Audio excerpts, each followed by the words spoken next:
Hi hello welcome back to my channel Sindhu signature vlogs. ఎలా ఉన్నారు అందరూ? బాగున్నారా? నేను కూడా చాలా బాగున్నానండి. ఈరోజు మా ఇంట్లో స్పెషల్ వచ్చేసి పొటాటో ఫ్రై. చాలా సింపుల్గా టేస్టీగా క్విక్గా చేసుకునే రెసిపీ ఏదైనా ఉందంటే పొటాటో ఫ్రై. దీన్ని ఎలా చేయాలో చూపిస్తాను, చూసేయండి. దానికోసం ఇక్కడ పీల్ చేసి పెట్టుకున్న పావు కేజీ పొటాటోస్ని తీసుకొని ఇలా సన్న ముక్కలుగా కట్ చేసి పెట్టుకోవాలండి. మా పిల్లలకి పొటాటో ఫ్రై అంటే చాలా ఇష్టం.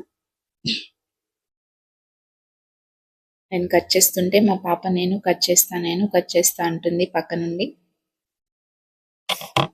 ఇప్పుడు మీడియం సైజ్ ఆనియన్ని కూడా ఇలా చిన్న ముక్కలుగా కట్ చేసి పెట్టుకోవాలి. అలాగే పచ్చిమిర్చి కూడా ఇలా మధ్యలోకి కట్ చేసుకొని పెట్టుకోవాలి. అంతే, మా పాపతో మాట్లాడుతూ సింపుల్ కటింగ్ అయిపోయింది. ఇప్పుడు స్టవ్ పైన గిన్నె పెట్టుకొని అందులోకి సరిపోయేంత ఆయిల్ని యాడ్ చేసుకోవాలి. ఆయిల్ వేడైన తర్వాత ఇందులోకి కొంచెం జీలకర్ర, అలాగే కొంచెం ఆవాలు వేసుకోవాలి. ఇవి కొంచెం ఫ్రై అయిన తర్వాత కట్ చేసి పెట్టుకున్న పచ్చిమిర్చి, ఆనియన్స్ని కూడా యాడ్ చేసుకోవాలి. ఆనియన్స్ని యాడ్ చేసి ఆనియన్స్ మగ్గితే సరిపోతుందండి. గోల్డెన్ బ్రౌన్ కలర్ రావాల్సిన అవసరం లేదు. కొంచెం 1 మినిట్ పాటు ఫ్రై చేసుకుంటే సరిపోతుంది. ఇలా కలుపుతూ 1 మినిట్ పాటు ఫ్రై చేసుకోవాలి. ఇలా ఫ్రై చేసుకున్న తర్వాత ఇందులోకి కొంచెం పసుపు, అలాగే కొంచెం అల్లం వెల్లుల్లి పేస్ట్ వేసి అల్లం వెల్లుల్లి పేస్ట్ పచ్చివాసన పోయేంత వరకు ఫ్రై చేసుకోవాలి.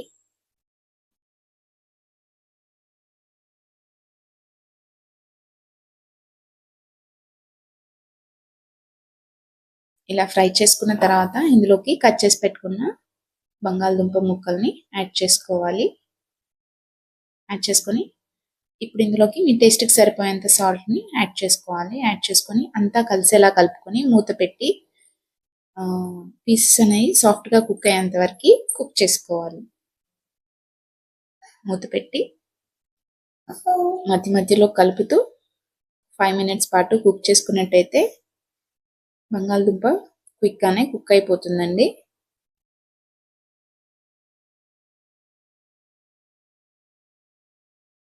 మధ్య మధ్యలో కలుపుతూ కుక్ చేసుకున్నట్టయితే మాడిపోదు. ఫ్లేమ్ని లో ఫ్లేమ్లో పెట్టి కుక్ చేసుకోవాలి. చూసారా, 5 మినిట్స్ మూత పెట్టి మగ్గిస్తే సాఫ్ట్గా కుక్ అయిపోయింది. ఇప్పుడు ఇందులోకి మీ టేస్ట్కి సరిపోయేంత కారంని యాడ్ చేసుకోవాలి. అలాగే కొంచెం గరం మసాలాని కూడా యాడ్ చేసుకోవాలి. యాడ్ చేసుకొని అంతా కలిసేలా కలుపుకొని మరొక 2 నిమిషాల పాటు మూత పెట్టి మగ్గించుకోవాలి.